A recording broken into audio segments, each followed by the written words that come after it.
Supreme court ದೇಶದಲ್ಲಿ ಕೋಮು ದಂಗೆ ಪ್ರಚೋದಿಸುತ್ತಿದೆ ಎಂದ ಬಿಜೆಪಿ ಸಂಸದ ಶಶಿಕಾಂತ್ ದುಬೆ. ಈ ಹೇಳಿಕೆಗೂ ನಮಗೂ ಸಂಬಂಧವಿಲ್ಲ ಎಂದು ಅಂತರ ಕಾಯ್ದುಕೊಂಡ ಬಿಜೆಪಿ ಪಕ್ಷ. ಹೋಳಿ ಹಬ್ಬದ ವೇಳೆ ಮುಸ್ಲಿಮರಿಗೆ ಮನೆಯಲ್ಲಿರುವಂತೆ ತಾಕೀತು ಮಾಡಿದ್ದ ಪೊಲೀಸ್ ಅಧಿಕಾರಿ.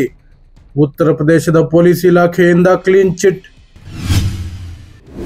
ರಾಜಸ್ಥಾನದಲ್ಲಿ ದಲಿತ ಯುವಕನ ಮೇಲೆ ಲೈಂಗಿಕ ದೌರ್ಜನ್ಯ.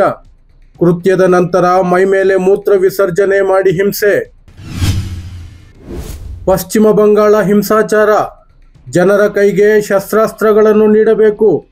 ಬಿಜೆಪಿ ನಾಯಕ ಸುವೇಂದು ಅಧಿಕಾರಿ. ಜಮ್ಮುವಿನಲ್ಲಿ ಮೇಘಸ್ಫೋಟ, ಭಾರೀ ಮಳೆಗೆ 3 ಮೃತ್ಯು, 100ಕ್ಕೂ ಹೆಚ್ಚು ಜನರ ರಕ್ಷಣೆ.